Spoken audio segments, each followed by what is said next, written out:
Good morning. Welcome to the Construction CPA's Coffee Cafe. I am the Construction CPA, Lisa Raish. We are dropping the hammer on cash flow problems so you can build things that matter.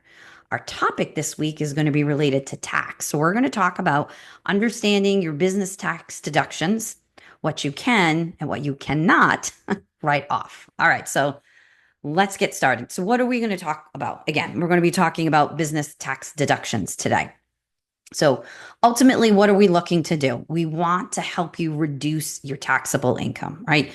What happens when you don't get the deductions that you could, in fact, be eligible for, right? You're going to possibly pay higher taxes. Nobody wants to pay higher taxes. As an accountant and a CPA, we become very, very unpopular when you're paying too much taxes because we look like the bad guy because we want to be able to help you save as much money as you can. Um, you know, I would rather, and most CPAs would rather see you save your money and put it towards something that actually benefits you, right? Instead of giving your money away to the various tax authorities, whomever they may be, your federal, your state, maybe your local. So those are really going to be the big thing. That's the reason why we want to help you reduce your taxable income. So I want to throw out a couple of key terms that most of you need to be aware of. You'll hear it a lot of in other videos. You'll also see it a lot of times written out in articles. And so, what are we talking about when we're talking about business tax deductions? We're talking about expenses that are ordinary and necessary to operate your business.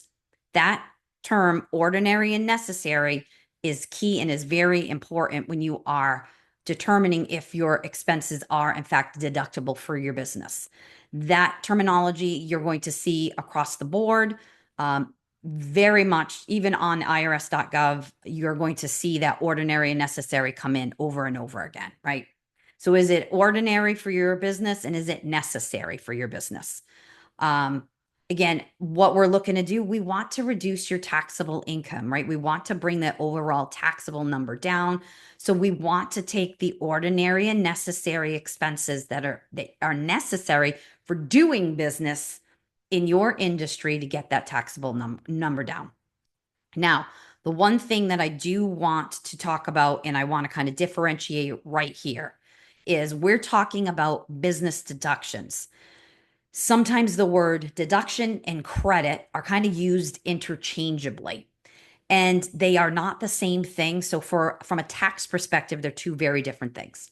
So if something is deductible, you can deduct it against your overall income number, which will get you down to that big overall, like that taxable income number. A credit, a tax credit, is a dollar for dollar credit taking against the actual total tax that you owe at the end of a year. So again, we want to get your deductions. We want to get as many deductions as possible to lower your taxable income, and you get to a taxable income number, and whatever your tax rate is multiplied against what your income, that is your total income tax. A credit is actually going to reduce that income tax. So how each of them affects your overall tax is going to be different. So again, a deduction and a credit are two very different things. We do not want to use the terms interchangeable. Again, a deduction is going to lower your taxable income, and a credit is simply going to reduce your tax liability dollar for dollar. And that's it. Okay, so what are some common business deductions? So I'm going to list the ones that we're going to go through. We're going to go through them in a little bit more detail, but here are some common business deductions. You're going to have your home office deduction. You're going to have your vehicle and mileage expenses, office supplies and equipment, employee wages and contractor payments, marketing and advertising, business meals, travel expenses, health insurance and retirement contributions, rent and utilities, and interest on business loans and credit cards. That list is not an exclusive, all-encompassing list. There are other things that you may, in fact, be able to deduct, but those are your core common ones that most people can go to their go-tos for pretty much every business. So let's talk about each one a little bit more in a little bit more detail. So let's talk about the home office deduction. So who qualifies for that deduction? Individuals that are self-employed or are partners in other businesses are eligible for the home office deduction. And there are two different ways that you can, in fact, calculate that.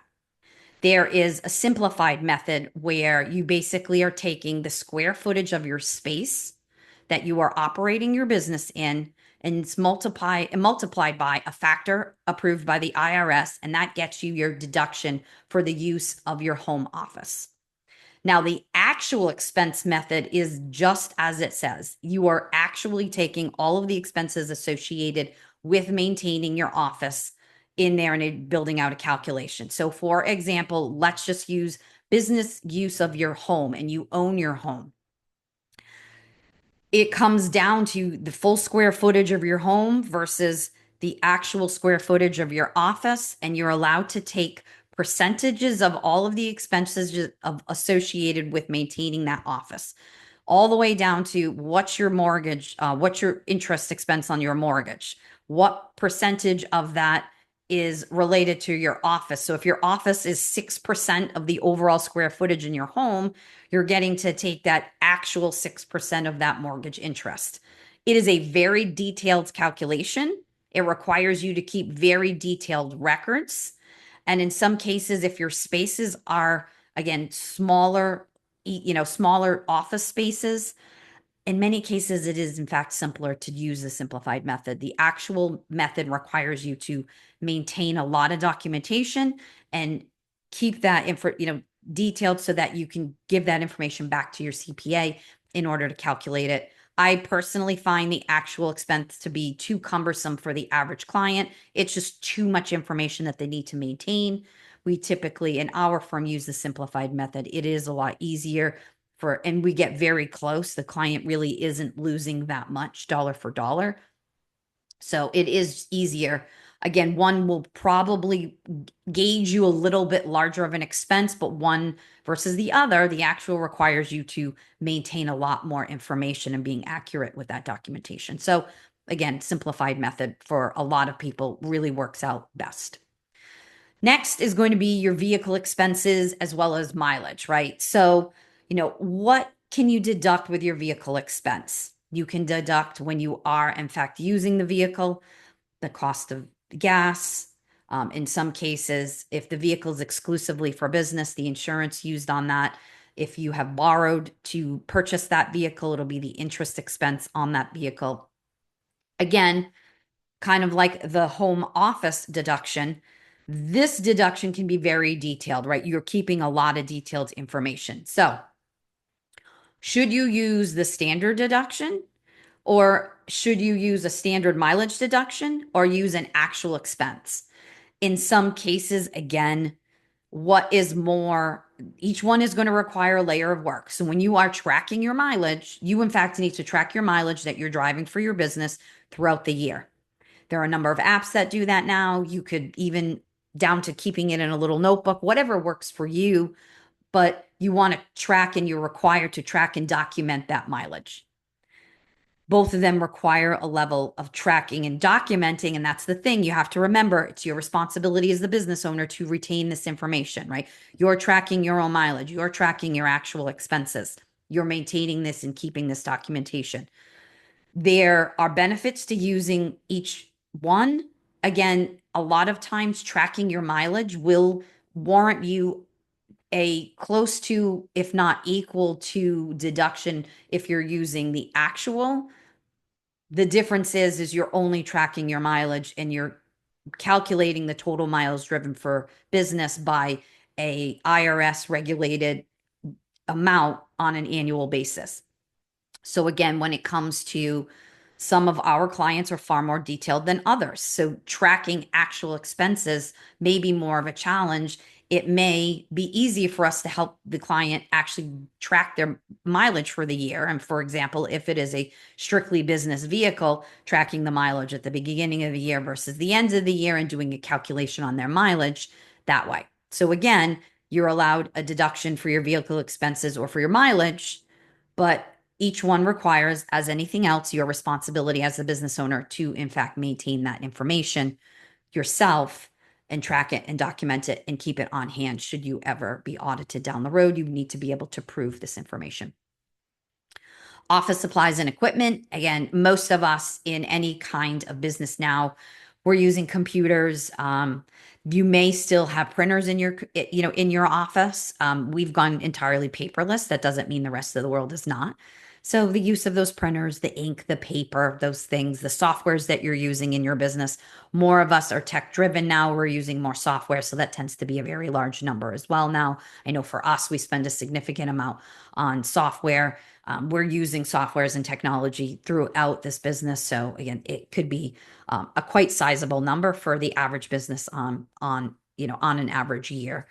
One of the things that you have the ability to take, and we're not going to talk too much in detail about this, but you have the ability to do something what's called depreciation or Section 179 depreciation on your larger capital purchases that last more than a year. For example, if you are in fact buying a computer for your business, your computer, your laptop is going to have a life of more than 1 year. So you would capitalize it and depreciate it. You have the ability with the depreciation rules to potentially do something what's called Section 179, which would be to take the total expense of that depreciation in 1 year. Again, that needs to be on assets that are going to last you longer than a year. That's going to be your computers. That's going to be your larger printers, maybe the office equipment, the desk, the chairs, etc., that you're sitting at in your office. So those are going to be the larger types of supplies, office supplies and equipment that you may in fact be able to deduct.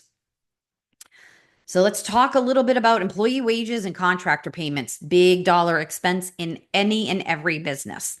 These are going to be your W-2 employees. These are going to be your 1099 contractors. What can you deduct? Your W-2 employees, the gross salaries you're paying them, the payroll taxes that you incur in order to have them as employees. If you have a 1099 contractor, the total amount that you're paying that 1099 contractor. Those are all expenses that you're allowed to take. Keep in mind that depending on what type of individual they are, whether they're a W-2 employee or they're a contractor, there are going to be reporting requirements that you're going to have for each one of those at year end. Each is going to have different rules, and each one of them has different rules governing what type of person you can, in fact, have in your business. So, for example, while we're not going to talk in great detail today about employees versus 1099 contractors, this is a very, very hot topic. This is a topic that is going across the country, state to state. Each state is tackling this differently, and how they differentiate between an employee and a contractor is going to be very different. You do want to make sure that you understand what the rules are in your state and ensure that you are compliant with whatever reporting requirements there are. But again, if you have a W-2 employee, you're getting the proper payroll related documentation when you're onboarding them. You're getting a W-4 for them for withholding purposes. You're having an I-9 completed to verify that they are in fact allowed to work here in the United States. If they are a 1099 contractor, when you bring them on and they actually do work for you, you're obtaining a W-9 from them. That W-9 will in fact have all of their basic business information, their name, their address, their EIN, so that when you need to go back and do your 1099 reporting at year end, you have that information. As a tip, and this is one that we give to all clients, you do not release your first payment to your subcontractor, your contractor, until you've obtained a completed W-9. That way, you're not chasing them at year end to obtain this information so that you, in fact, can do what is required, which is to submit the 1099 to the government or to the IRS on their behalf at year end. We see a lot of times clients give their payments for invoices that their subs and their contractors give to them. They don't get this documentation, and at year end, they're chasing this information. So, as a rule of thumb, especially in construction, you want to get that W-9 when you onboard them, as well as that COI or that certificate of insurance, so that when you do go through your workers' comp audit, you in fact are not paying workers' comp insurance on subs that are covered by their own policies. So again, the COI, the workers' comp thing is kind of specific to construction, especially where many of our clients are subbing out large portions of their contracts, and they, in fact, need that information. As a tip, do not release that first payment until you've received that W-9 and that certificate of insurance. Therefore, it's easier for you to complete your 1099 requirements at year end. Marketing and advertising. So this is going to be something that we see is become more and more prevalent, especially in construction. Many of our clients are using the social channels to market and advertise their businesses. So for example, using social media ads. Are you using things like Google ads? We're here on Facebook today. Are you using Facebook ads? Are you using some sort of ad system on YouTube? If your videos are ending up on YouTube, like our videos do, things like that, those expenses you can use at reducing your taxable income. Do you have costs for maintaining your website on an annual basis, right? Some of us have more elaborate websites than others, so we're maintaining those websites, and there are costs associated with maintaining that. So those are all deductible against your taxable income.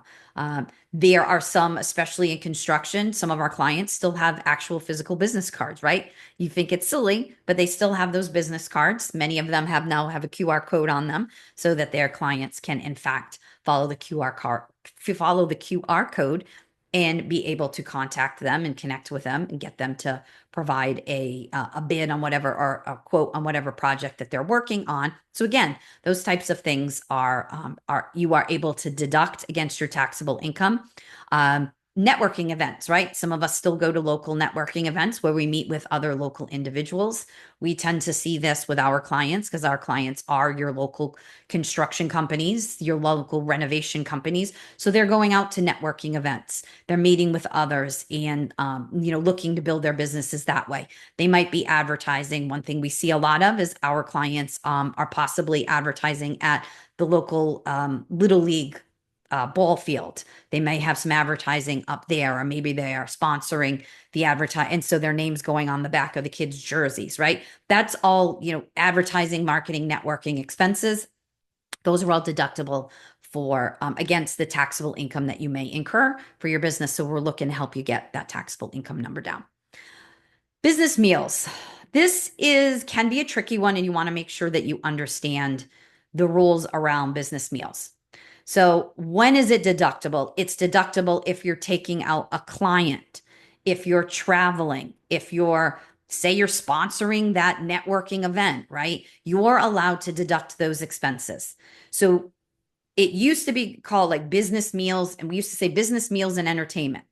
Entertainment is not deductible, right? So your expense to take your client to the basketball game, to the football game, is not deductible to you. But if you're sponsoring that event for that local networking event, maybe you're sponsoring the food at that event, that is deductible. Now, there are going to be rules about what is 50% deductible and what's 100% deductible. Most of the time, your expenses are going to be 50%, right? Your client meeting is going to be 50% deductible. Your travel meal is going to be 50% deductible. The thing that we just discussed, the networking event, if you're buying food for that networking event, that in fact is going to be 100% deductible.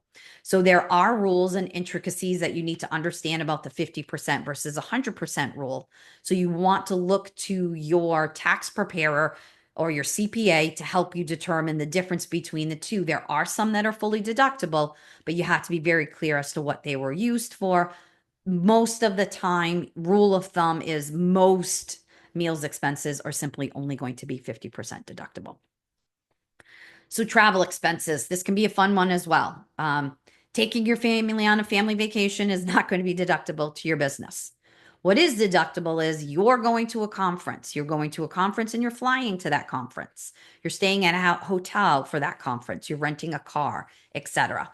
Those are the things that are deductible. So you're allowed to deduct the flight there, the hotel while you're there, the meals 50% while you're there. So those are all expenses that are deductible against your overall taxable income for your business. Travel and auto, which we talked about a little bit before, are ones that have very, very specific IRS requirements for documentation. You need to make sure that you maintain all of your receipts and your documentation for those expenses.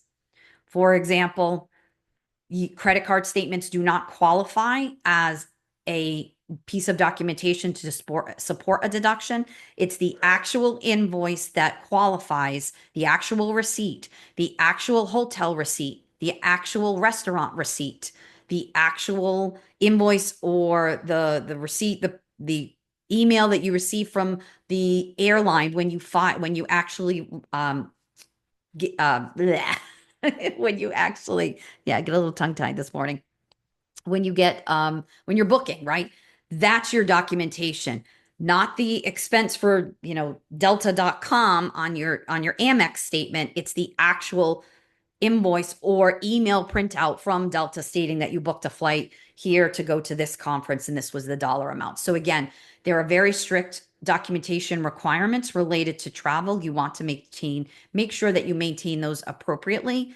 Again, this is the type of thing that should you not have the proper documentation, if you were to ever get audited, this is the type of thing that is very easily disallowed in an audit because you just don't have the proper documentation. So again, it's your responsibility, as I've mentioned before, as the business owner, to retain proper qualifying documentation to support your deductions.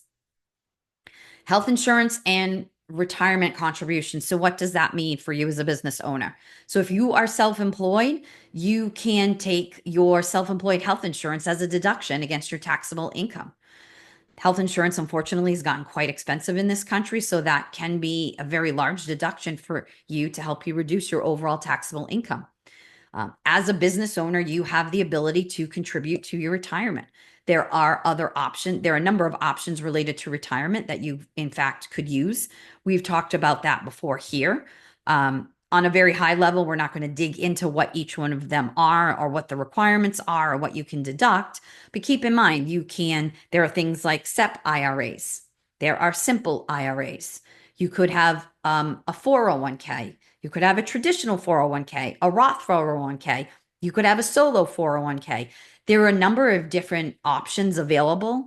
Each one allows you or affords you different layers of what you can and can't deduct. So just make sure that with the guidance of your CPA or your tax preparer, your enrolled agent, your EA, or even your financial planner to understand kind of what your overall savings options are. Again, there is an option there for you to potentially save a nice sum of money if you are, in fact, contributing to your retirement. So many of us have offices, so you can take the rent and the utilities for those offices and for those storage spaces. In construction, many of our clients is not only have an office that they work out of, but they also have storage facilities where they're maintaining or they're storing their equipment or they're parking their company trucks, things like that. So again, the cost to rent that space, whatever it is, the office, the storage space, etc. In that office, do you have a phone? Are you using the internet? Is the electricity on? Is there running water, right?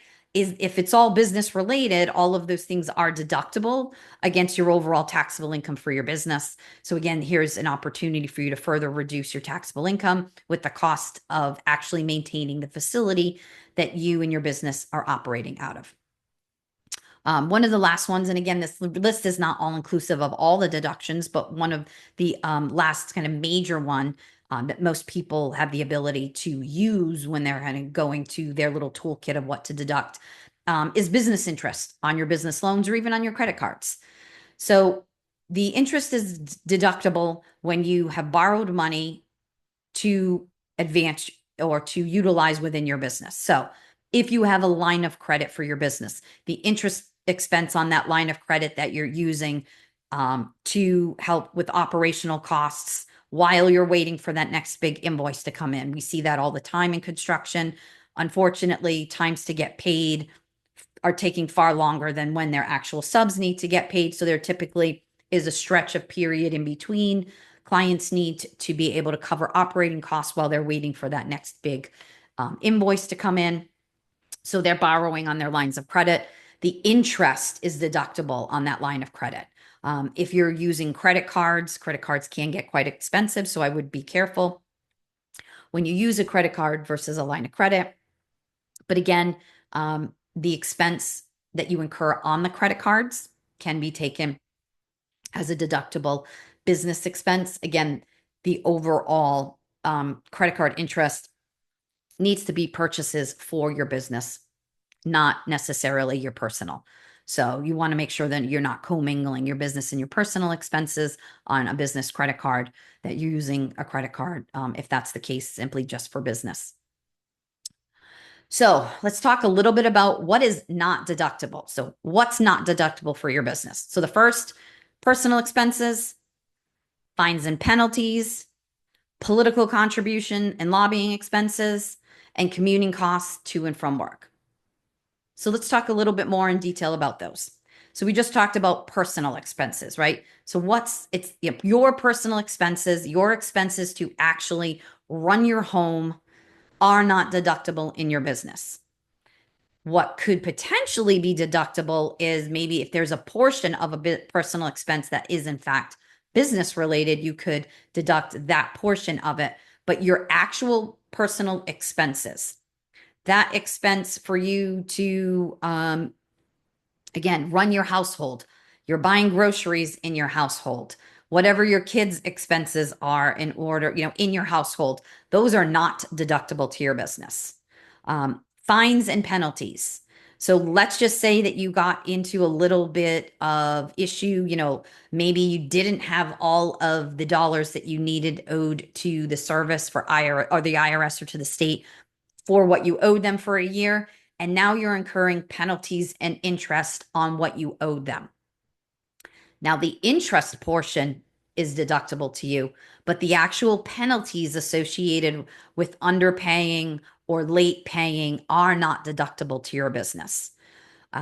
One of the things we see a lot of in construction, especially for our clients that are operating in areas in some of the larger municipal areas, we see our clients get parking tickets all the time. They're parking on, local downtown streets, trying to find parking, etc. Parking tickets are not deductible. So that is one of the things we see pretty significantly in construction that we just have to tell clients is not deductible to them. So political contributions and lobbying expenses, again, if you give a contribution to your to your local school committee member or your local city council member or your town commissioner for their campaign, that is not deductible to your business. If you're engaging in lobbying, you're going to your local state house and trying to get them to change the laws that are maybe more favorable in the direction of your business. Unfortunately, the costs associated with lobbying your the local lawmakers is not deductible to your business. Your commute back and forth to the office is not deductible to the business. What is deductible is your travel or your miles from your office to a client or from your office to a job site. That that could be deductible to you, but your from my home to my office every day is not deductible to you as a business owner. So what are some best practices for tracking and actually claiming your deductions? So you're going to keep your receipts and keep detailed records. You're going to separate your business and personal finances. You're going to use an accounting software, or you're going to use or you're going to use a CPA, and you're going to make sure that you understand your IRS documentation requirements. So what do those things mean? So first, you need to keep detailed receipts and records. As I've mentioned before, it is your responsibility as the business owner to keep track of those expenses. How you track them or how you keep them is up to you. We tend to utilize a number of products in this business. We use receipt tracking softwares with our clients. This tracks everything in a picture format. In many cases, ultimately ends up saved in the client's accounting software. We have the ability out of these products to pull large files out. So clients have large files of all, let's just say an entire quarter's worth of receipts, that type of thing. Client has that. It is your responsibility as a business owner to maintain that. So again, the original receipts are proper documentation, your credit card, your bank statement, Your bank statement noting your debit card purchase, that is not proper documentation. The actual and the original invoice, in fact, is the proper documentation you need to retain. Again, we talked a little bit about penalties and fines. So the penalties you're paying on unpaid taxes are not deductible to you. The interest may in fact be deductible, but the penalty is not deductible to you. So anytime you underpay or you late pay a federal or a state tax liability, you're incurring something called penalties and interest. The penalties are not deductible. Again, political contributions, if you make a contribution to your local committee, your local individual who is running for some type of seat locally in your the county, in your town, in your city, those types of things are not deductible to your business. The cost for you to commute back and forth from home to your business every day is not deductible. The mileage is not deductible. The cost of the gas is not deductible. Those are all things that are not deductible to your business. So I know we've talked a lot about different deductions and things that you can potentially take as a business owner.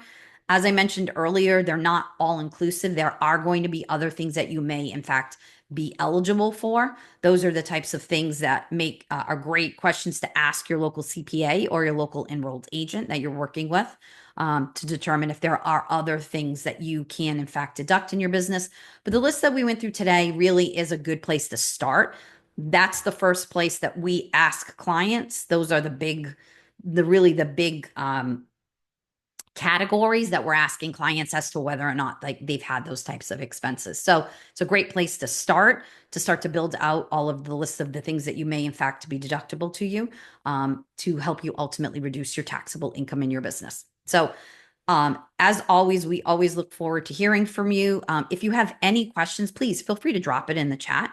We'll answer your questions. We'll get back to you. You're always welcome to reach out to us through any of our social channels. Schedule a time to talk to us about whether or not you think that it makes sense, for you to work with us in some way, or if we can help you or at least guide you and point you to someone who in fact can help you. Please follow us for our tax and our accounting insights. Follow us here on Facebook. You're also welcome to subscribe to our YouTube channel. As always, we look forward to seeing you here every Friday. We look forward to seeing you here next week. Have a wonderful weekend, and we'll see you next week.